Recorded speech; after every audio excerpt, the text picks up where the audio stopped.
Who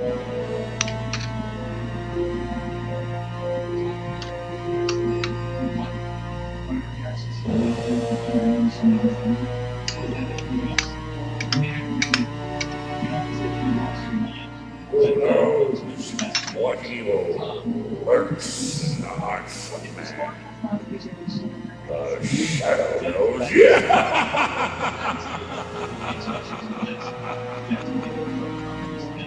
We bring you the thrilling adventures of the Shadow, the hard and relentless fight of one man against the forces of evil. These dramatizations are designed to demonstrate forcefully to young and old alike that crime does not pay. The Shadow, who aids the forces of law and order, is in reality Lamont Cranston, wealthy man about town. Years ago in the Orient, Cranston learned a strange and mysterious secret, the hypnotic power to cloud men's minds so they cannot see him. Cranston's friend and companion, the lovely Margot Lane, is the only person who knows to whom the voice of the invisible shadow belongs. Today's drama, The Nursery Rhyme Murders. Brookside Home is a private sanitarium located in a densely wooded area in the suburbs. It's about 8 o'clock in the evening as Superintendent Alfred Foster walks down the corridor on his way to visit one of his patients.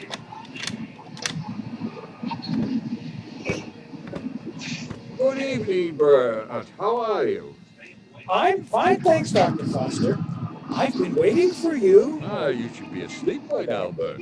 I've been waiting for you to come and read to me. Well, we don't read to you every night. But you promised.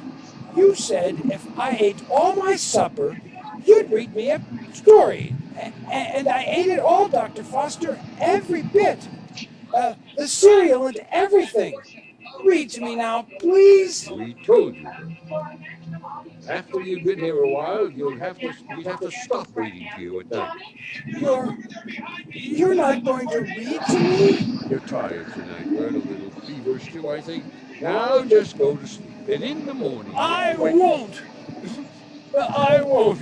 You promised to read me a bedtime story. Now, Bert.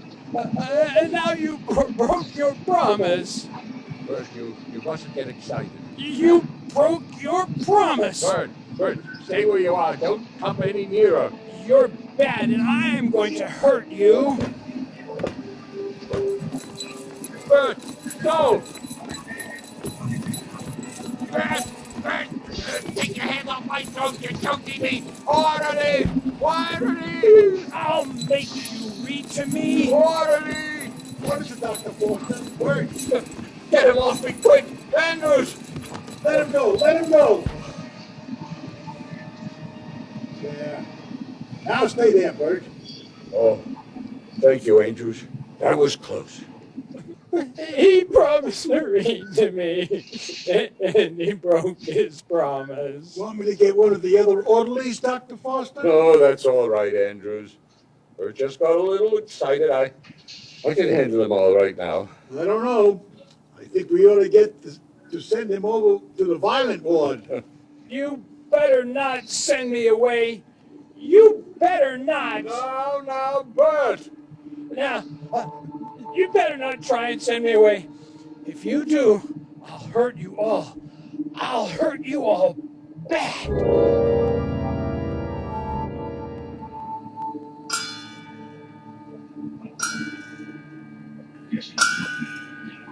Orderly? Orderly! Be quiet, Bert. Go to sleep. It's 3 o'clock. I want a drink of water. Andrews, I want a drink of water. Go to sleep, Bert. Please, Andrews. Please? All right, Bert. Just a second. Okay, here's your water. I'm really sorry, but we need to change the channel. I was awful thirsty. Well, here you are. Thanks, Andrews. Thanks.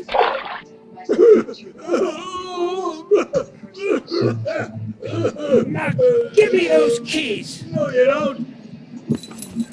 All right, listen up, everybody. Listen up, please. We've got a lot of work to do. We don't have much time. I'm going to get out. Please, more speed. I'm going to get out. All our volunteers. The connections are reporting tremendous.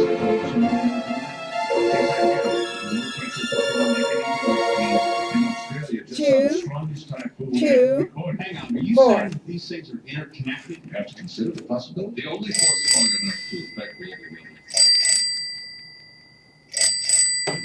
Workside home. Hello, this is Polly Andrews. I'm Harvey Andrews' wife. Oh, yes. Hello, Mrs. Andrews. Is my husband there? I'm sorry, Mrs. Andrews, but he isn't in. All the orderlies are out on the grounds hunting for Bert Eustace. He escaped last night, you know. Well, that's just it. Our cottage is at the north end of the grounds, and I understand Eustace is violent. I'm here all alone, and, well, I'm frightened. I don't know what we can do. I'll ask Mr. Andrews to phone you when he gets back here. Well, all right, thanks. Not at all. Goodbye, Mrs. Andrews. Bye.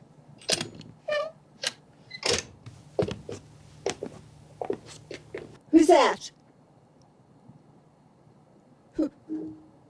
Who's there? Hello, Polly. You! No!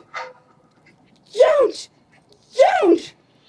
Little Polly Flinders sat among the cinders, warming her pretty little toes. Her mother came and caught her and whipped her little daughter for spoiling her nice new clothes.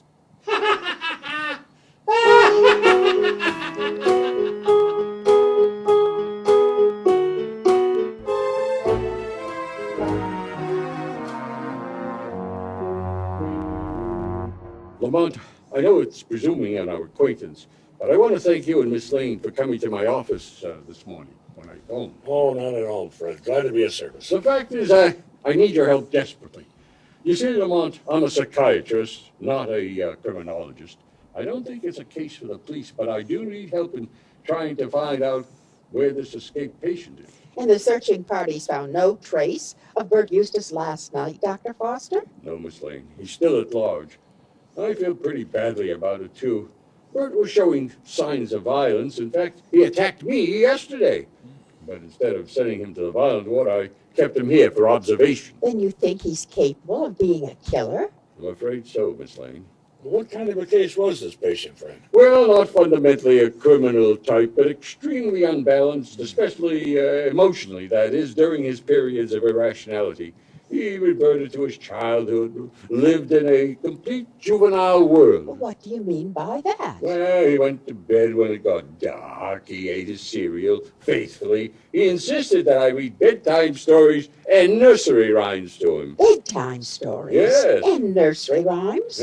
How you been handling the case? Well, trying to find as much as I can about his background, especially his childhood. Any luck? Well, I haven't been able to get much out of Bert himself, but his father has given me a pretty good lead. Bert's father? Yes, he's a well-to-do but eccentric old man. He used to come to visit his son devotedly every week.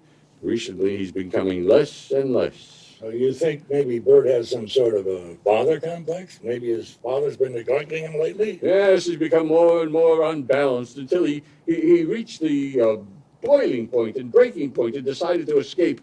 Yes, something like that, Lamont.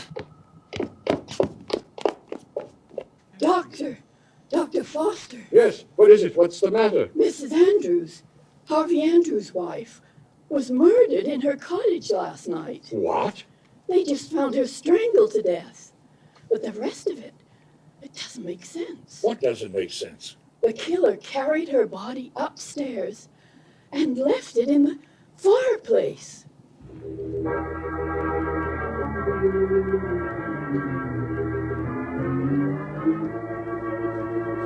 This is horrible.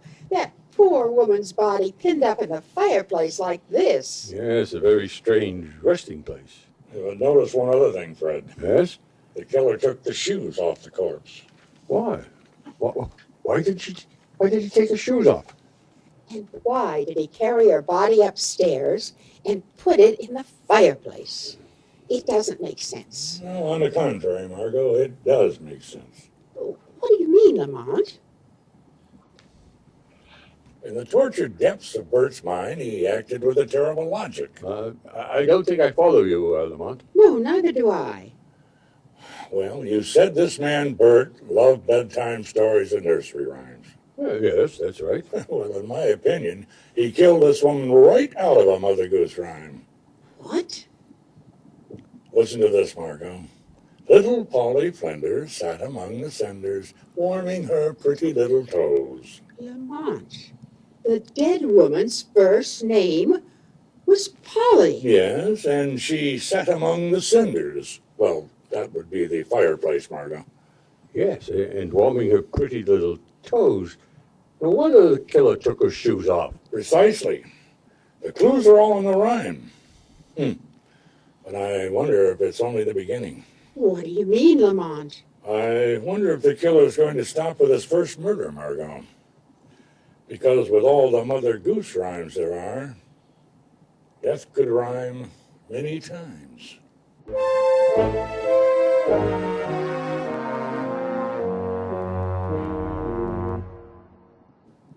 Oh, Lamont, Miss Lane, I'm glad you're here. Well, we came right after we got your phone call, Fred. Now, what's wrong? Well, we haven't been able to find Harvey Andrews, the husband of the dead woman.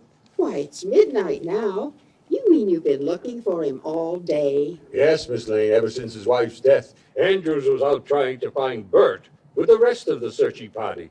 And now he's vanished. A woman disappears, and her husband disappears. Oh, pardon me a moment. Hello? This is Parks, Dr. Foster. Could you come out to the reception room for a minute? Well, yes, of course, Parks. Lamont, Miss Lane, if you'll excuse me for a moment, I'm going to be in the reception room. Maybe the searching party has come in. Of course. Lamont, do you suppose Bert has killed the orderly as well as his wife? I don't know, Margot. It's strange they haven't been able to locate him yet. It's Dr. Foster's phone, Lamont. Yes, I suppose I'd better answer it. Hello. Listen, Doctor. Little boy Blue, come blow your horn. The sheep's in the meadow, the cow's in the corn. Where is the little boy who looks after the sheep? He's under the haystack, fast asleep. Who is this? Who is this? Hello. Hello. What's the matter, Lamont? Oh, who was that? Bert Eustace, Margot. Come on, I think we better get out of here fast. Where are we going? To the farm and back of the cemetery. Well, what do you expect to find out there? Well, I wouldn't be surprised, Margot, if we found Little Boy Blue.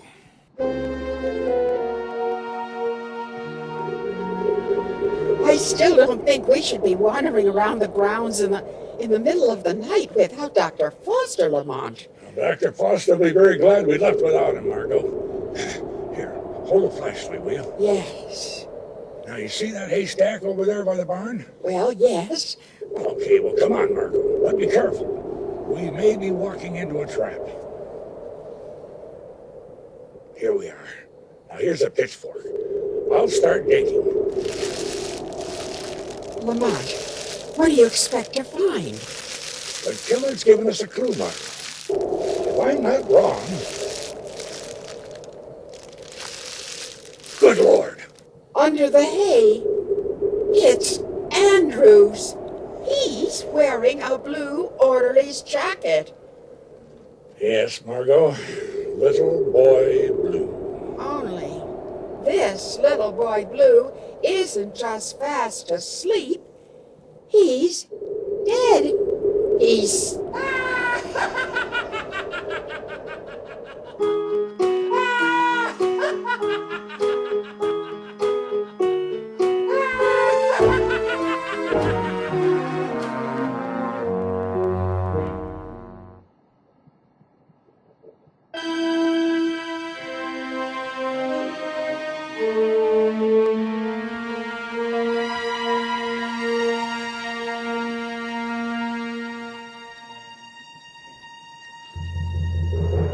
You say you heard the killer's laugh after you found the body, Lamont?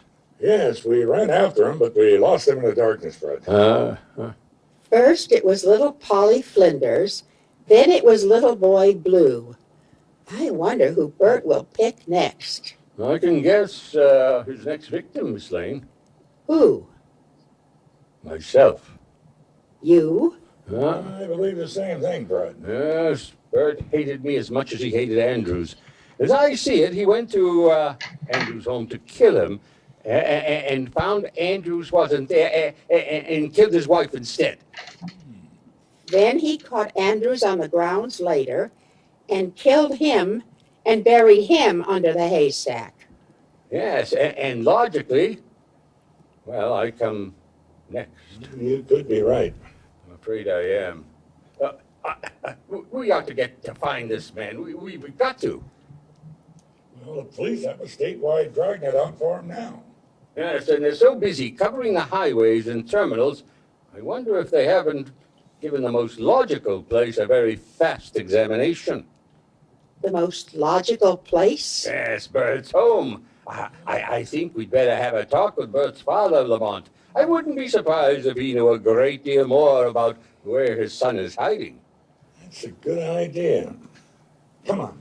I'll get my things together and then... No, that won't be necessary. What do you mean? You're not going with us, Fred. Now it's not safe. Yes, but you know I was the one who... You admitted yourself that you're probably next on Bert's list. Yes, but that has nothing... You're the psychiatrist. I'm the criminologist. So, remember, we'll phone you right here at the office as soon as we see old man Eustace, okay? Well, all right. Thanks, Lamont. Forget it. Come on, Margot.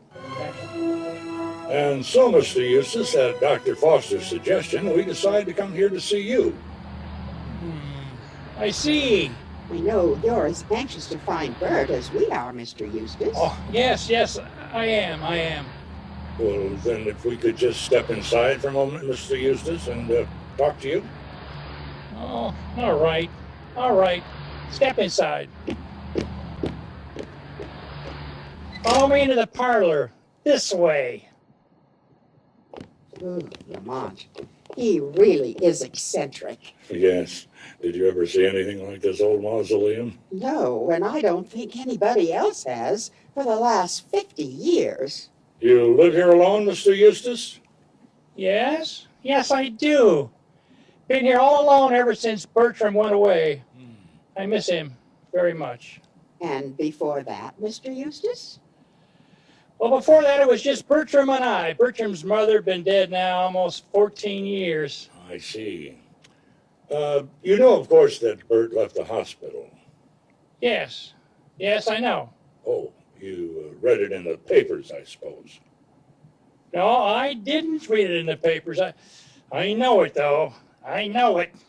Well, you couldn't by any chance tell us where Bert is now, could you, Mr. Eustace? No, I don't know, Mr. Cranston. I don't know.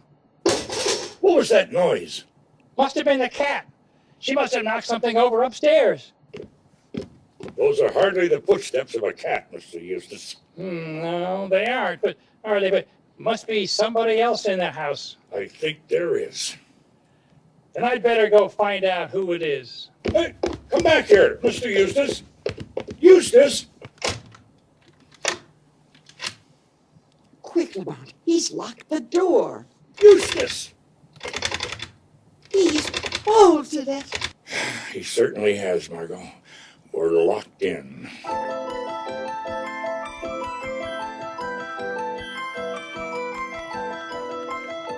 It looks as though we were too slow. Yes, Margot, while we were breaking out of the parlor downstairs, Bert and Mr. Eustace disappeared.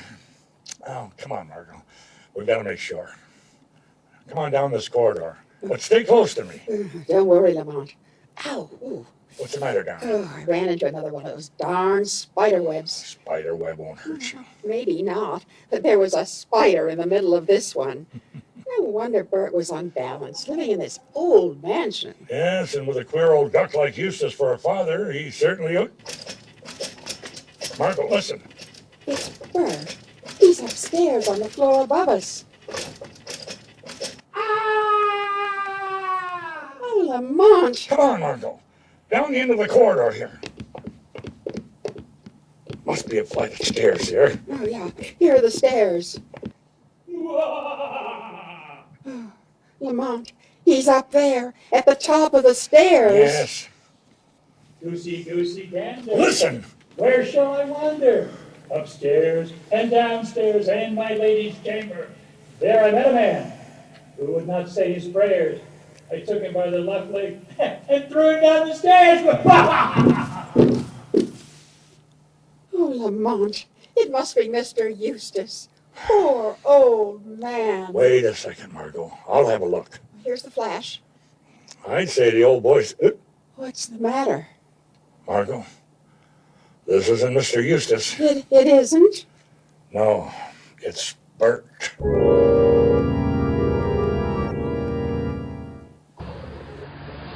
But Lamont, old Mr. Eustace couldn't have just vanished into thin air. It looks as if he did, Margot. We certainly went over every inch of the house. You really think we can pick up his trail at Dr. Foster's house? That's the most logical place to look for him now. Oh, that's Fred's place right up ahead. Here we are. After you, darling. Thanks. Now, if we could just... What's the matter? Thought I saw something in the headlights. What? It looked like Mr. Eustace behind the garage. Oh, Lamont. Margot, I'm going around back. You go into Fred's house and tell him I was delayed. Be careful, darling, please. That old man is a crazy killer. Well, the shadow's going to set a trap, Margot. This time I think the crazy killer has spoken his last nursery rhyme.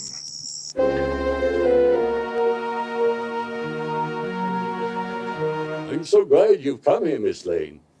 The killer has been here. You've seen him?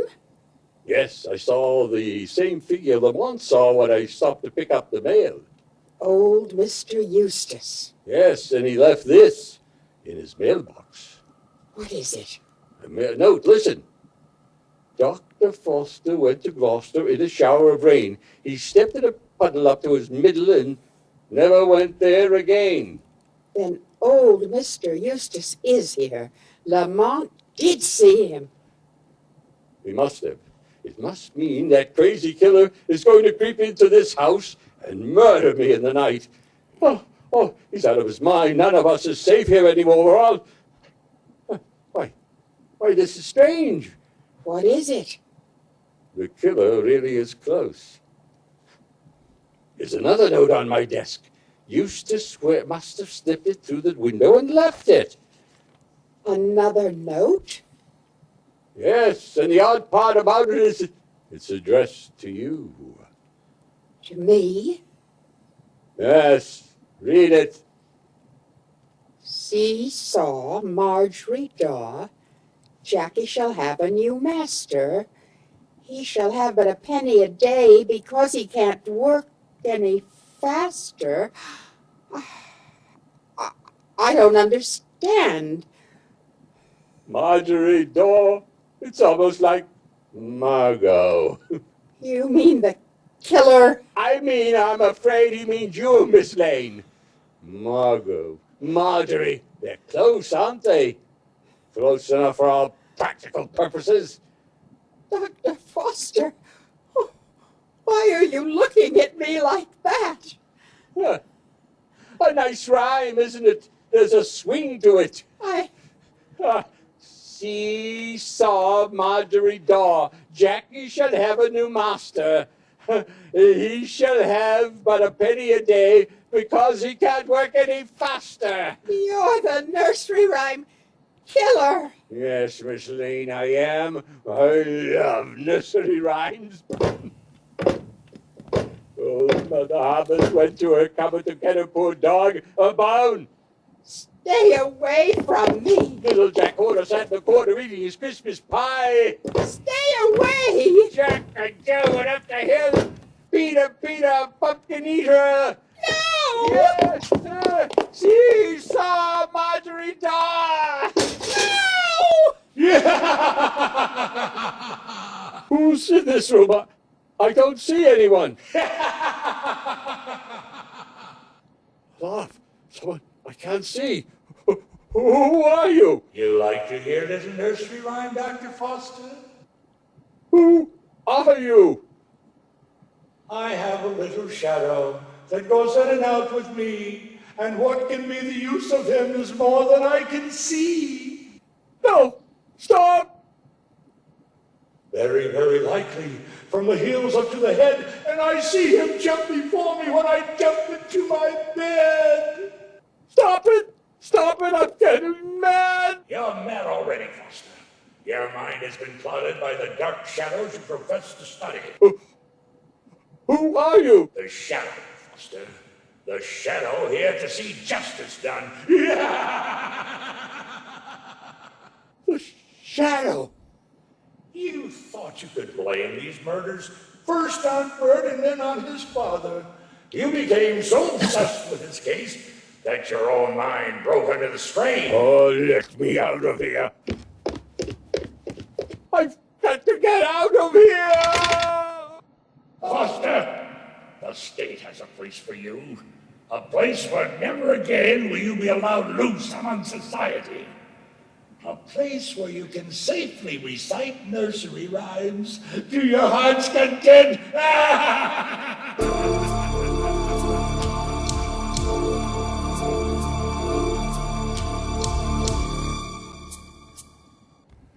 Well, that's the story, Margot.